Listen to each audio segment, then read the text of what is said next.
और साथियों, बांग्लादेश की प्रधानमंत्री के द्वारा अपने देश छोड़े जाने के बाद में प्रदर्शनकारियों ने बांग्लादेश के राष्ट्रपिता कहे जाने वाले शेख मुजीबुर रहमान की प्रतिमा को गिरा दिया और शेख हसीना C-130 ट्रांसपोर्ट विमान से गाजियाबाद से हिंडन एयरवेज पर उतरी, जहां उनसे जो भारत के राष्ट्रीय सुरक्षा सलाहकार हैं अजीत डोभाल इनसे मिलते हैं।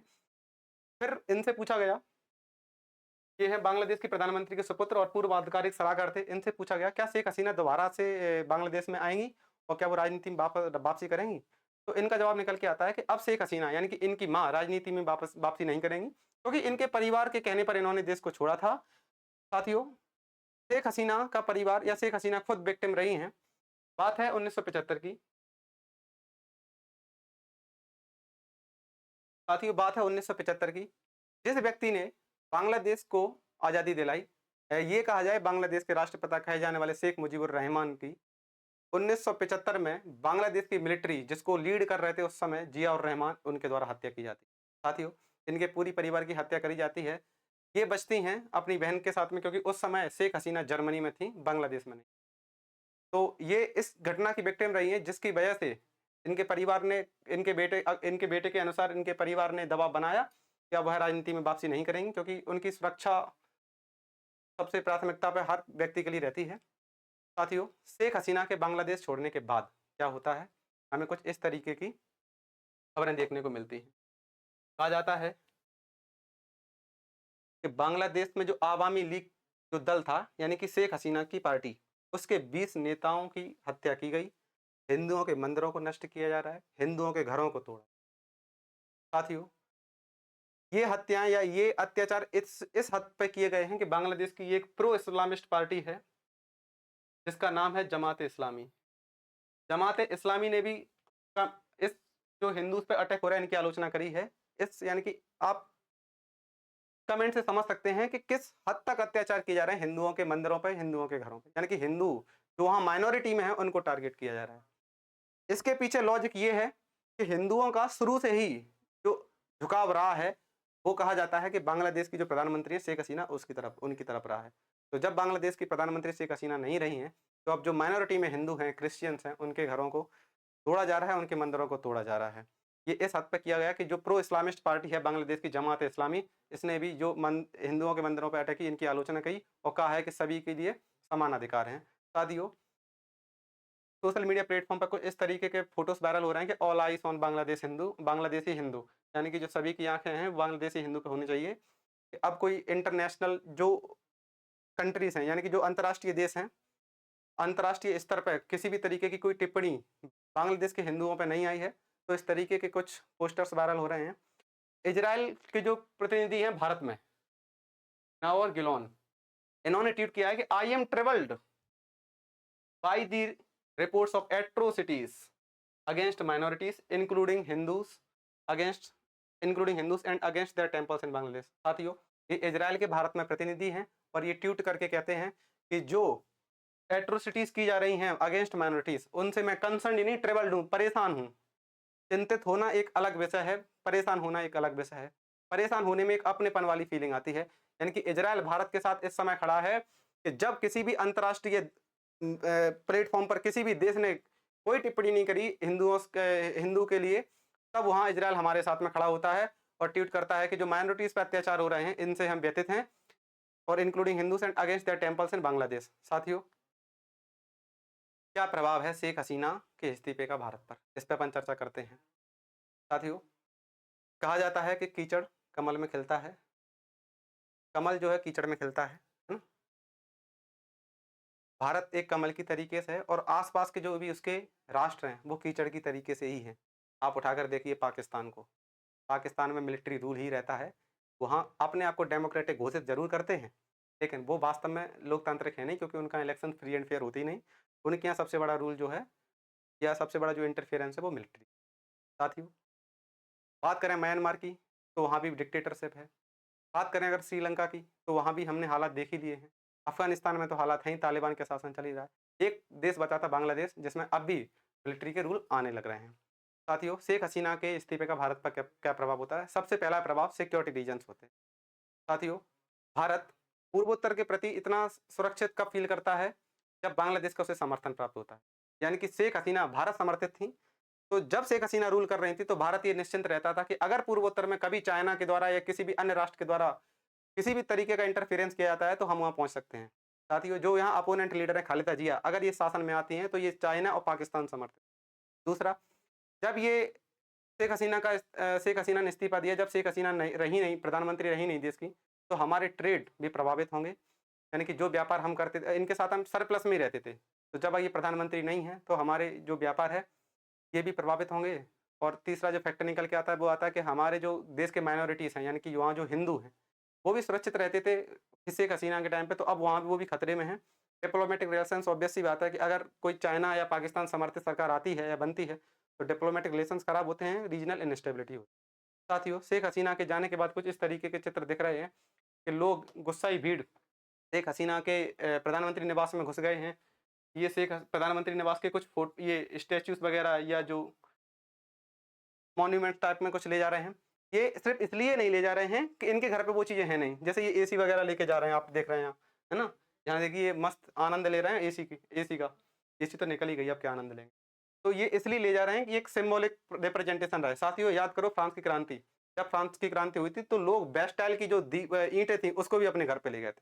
तो ये लोग अपने घर में सजाएँगे और याद रखेंगे कि कभी बांग्लादेश में एक विद्रोह हुआ था, जिसे बांग्लादेश की दूसरी आज़ादी ये लोग कह रहे हैं। तो उस तब ये जो विद्रोह हुआ था तो उसका ये सिंबॉलिक रिप्रेजेंटेशन तरीके से ये याद बना के अपने घर पर रखना चाह रहे होंगे। साथियों, कुछ इस तरीके की इमेजेस निकल के आई जिसमें हिंदुओं के जो घर है और मंदिर है उनको तोड़ा जा रहा है। जो भारत की साइड थी, यानी कि इंदिरा गांधी कल्चरल साइट थी, इसको नष्ट किया गया, जलाया गया। साथियों, बांग्लादेश की प्रधानमंत्री भारत आई। प्रधानमंत्री नरेंद्र मोदी ने सर्वदलीय बैठक बुलाई और जब सर्वदलीय बैठक में नेता विपक्ष के द्वारा इनसे प्रश्न पूछा गया जयशंकर साहब से कि आपका क्या मूव है, तो इनका जवाब निकल के आता है कि शेख हसीना अभी सदमे में है और वो आगे क्या करेंगी यह सोचने और दूसरे मुद्दों पर उनसे बात करने से पहले भारत सरकार उन्हें ठीक होने का समय दे। यानी कि और स्वाभाविक सी बात है कि अगर वह अपने देश को छोड़कर आई हैं तो वो सदमे में ही हैं। साथियों, बांग्लादेश की प्रधानमंत्री के जाने से वहाँ के जो मिलिट्री पर्सनल थे, वकारुज्जमान साहब, उन्होंने बांग्लादेश में अंतरिम सरकार बनाने का फैसला किया है और वहाँ एक नोबेल विजेता है मोहम्मद यूनुस, इन्हें नियुक्त किया गया है बांग्लादेश इंटरिम गवर्नमेंट का हेड। यानी कि जब तक बांग्लादेश में अगले चुनाव नहीं हो रहे हैं तब तक बांग्लादेश को लीड करेंगे ये यूनुस साहब। ये अर्थशास्त्री हैं जिन्हें शांति के क्षेत्र में नोबेल मिला है। साथियों, ये रही यहाँ तक एनालिसिस। इसके बाद अंतर्राष्ट्रीय परिदृश्य पे हम चर्चा करते हैं। क्या अमेरिका और चाइना इस घटना के पीछे जिम्मेदार हैं? तो मे बी। कैसे? कि सर घटना है 5 अगस्त की। 5 यानी कि 5 अगस्त के दिन शेख हसीना ने देश को छोड़ा और भारत में शरण ली। 5 अगस्त की रात 11:30 पे, यानी कि 11:15 पे एक इनका ट्वीट निकल के आता है और ये कहते हैं कि we welcome the announcement of the interim government and urge any transition be conducted in accordance with Bangladesh law. साथियों, ये वेलकम करते हैं इंटरिम गवर्नमेंट का। ये उस समय करते हैं जहां अंतर्राष्ट्रीय स्तर पर हर देश बचना चाह रहा है प्रतिक्रिया देने से और अमेरिका इस चीज पे आगे निकल के आ रहा है। तो क्या इस चीज की ओर इशारा नहीं कर रहा है? क्या कहीं इस घटना के पीछे अमेरिका जिम्मेदार? तो हमने इस पर रिसर्च करी और रिसर्च में निकला क्या अमेरिका शेख हसीना को डिसलाइक करता है। इसके सोर्सेस हमने कुछ इंटरनेट पर खगाले तो हमें मिला US imposes sanctions on farmer Bangladeshi general, US stand firm on sanctions और राइट ऑब्जर्व्स, है ना? US imposes sanctions on farmer Bangladeshi general, है ना? और ये सैंक्शन है ये इम्पोज करते हैं बांग्लादेशी गवर्नमेंट पे, गारमेंट्स पे, बांग्लादेशी गारमेंट्स पे। यानी कि ये सैंक्शंस लगाते हैं बांग्लादेशी गारमेंट्स पर। और बांग्लादेश में जो बांग्लादेशी कपड़े हैं इनका व्यापार बहुत बड़े लेवल पे होता है, इसी पे ये सैंक्शन करते हैं। कारण निकल के आया क्यों? तो कहा जाता है कि साथियों जो शेख हसीना है ये भारत समर्थित हैं और जब ये शेख हसीना भारत समर्थित हैं तो इनके क्लोज रिलेशन है किससे? इंडिया से और रशिया से। साथियों, कुछ समय पहले अंतर्राष्ट्रीय स्तर पे एक युद्ध होता है जो रसिया यूक्रेन के नाम से जाना गया, जिसमें यूक्रेन की तरफ से अमेरिका था और रसिया अपने तरीके से लड़ रहा था। तो अमेरिका दुनिया के हर देश को अपनी साइड करना चाह रहा था और चाह रहा था कि दुनिया का हर देश रसिया पर सैंक्शन लगे और उसे इकोनॉमिकली वीक कर दे। साथियों, जब रसिया को ऑयल की जरूरत पड़ी तो भारत ने वो ऑयल खरीदा और बांग्लादेश के रास्ते होते हुए वो ऑयल रसिया भेजा ताकि उसकी जरूरतें पूरी हो सके। इससे क्या हुआ? अमेरिका गुस्सा आया तो भारत से भी था, उसने भारत को भी बहुत सारी धमकियां दे रखी थी, बांग्लादेश को भी बहुत सारी धमकियां दे रखी थी, लेकिन भारत पर उसका जोर नहीं चलता है क्योंकि अगर वो एक बार कोशिश ये करता भारत पर सैंक्शंस लगाने की तो इस इंडो पैसिफिक रीजन में उसे चाइना को काउंटर करने का कोई दूसरा ऑप्शन नहीं था। साथियों, इंडो पैसिफिक में सबसे बड़ी ताकत आज भारत है और उसे भारत को साथ में लेना उसकी सबसे बड़ी मजबूरी है। इस मजबूरी के चलते उसने भारत पर सैंक्शन तो नहीं लगा पाया, तो जो कमज़ोर था उस पे ही क्या किया, इन्होंने सैंक्शंस इम्पोज़ किए। साथियों, दूसरा कारण निकल के आता है कि बांग्लादेश ने मिलिट्री बेस बनाने से डिनाई कर दिया था। मिलिट्री बेस बनाने से डिनाई कर दिया था।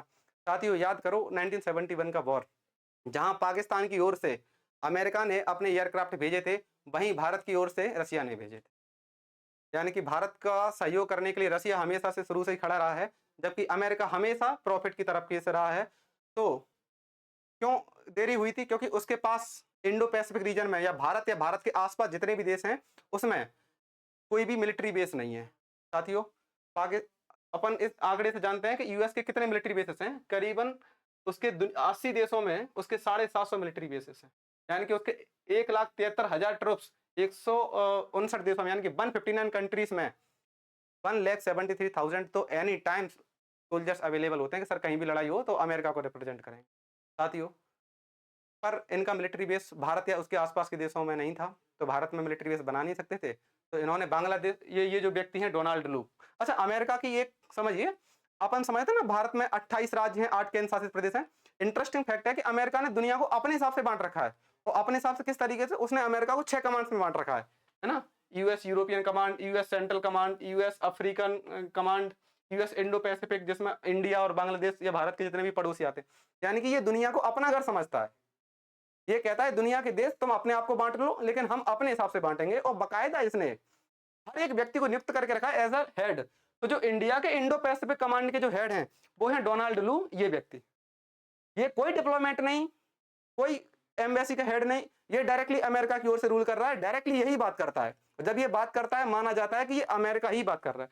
तो डोनाल्ड लू इनकी बांग्लादेश की यात्रा करते हैं और शेख हसीना से कहते हैं, अगर आप मिलिट्री बेस बनाने की परमिशन देते हैं तो हम आपकी सरकार या आपके इलेक्शंस के खिलाफ में कुछ भी इंटरनेशनल फोरम पे बात नहीं करेंगे। लेकिन अगर आप हमें मिलिट्री बेस बनाने की परमिशन नहीं देते हैं, तो कुछ आपका हिस्सा लेंगे, कुछ म्यांमार का हिस्सा लेंगे और एक नया देश बना देंगे। साथियों, अमेरिका की स्ट्रेटेजी यही रही है कि जहां उसको प्रॉफिट दिखेगा वहां देशों को बांट देगा। इसके बाद हम चर्चा करते हैं कि बांग्लादेश का महत्व भारत के लिए क्या है। तो स्ट्रेटेजिक लोकेशन है, पूर्वोत्तर की सुरक्षा के लिए बांग्लादेश का होना बहुत जरूरी है और बांग्लादेश में सरकार भारत समर्थित ही होनी चाहिए। और हमारे जो व्यापार हैं, रीजनल सिक्योरिटी और हमारे जितने भी कल्चरल, जितने भी हिस्टोरिकल लिंक्स हैं, वाटर रिसोर्स है, एनर्जी कॉपरेशन है, जो डील हम अभी करते हुए आ रहे थे, मोंगला पोर्ट्स हो, चाहे ये तीस्ता प्रोजेक्ट हो, जितने भी भारत को दिए जा रहे थे, अभी इन पर संकट मंडराता हुआ दिख रहा है, डिप्लोमेटिक रिलेशंस। साथियों, अब एक एनालिसिस करते हैं, क्या अमेरिका वास्तव में लोकतंत्र का रक्षक है? अमेरिका ने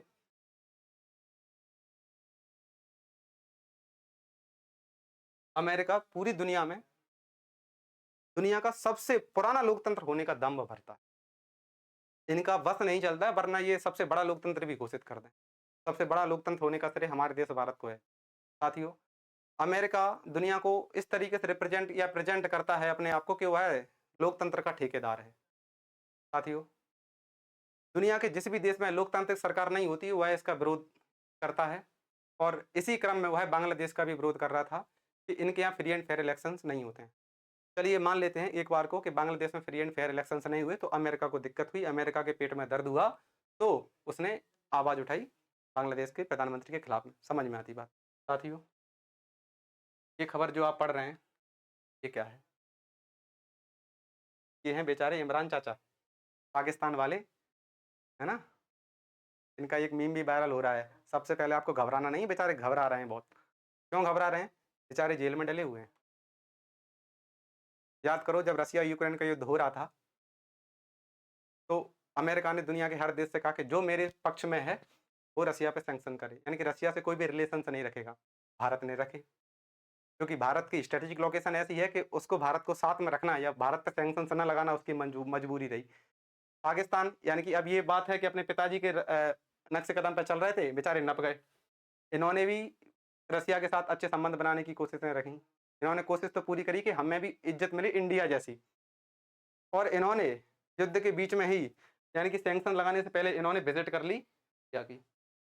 और अमेरिका को ये बात इतनी बुरी तरीके से खली कि इनके सांसदों को उसने परचेज किया। ऑब्वियस सी बात है, परचेज ही किया होगा।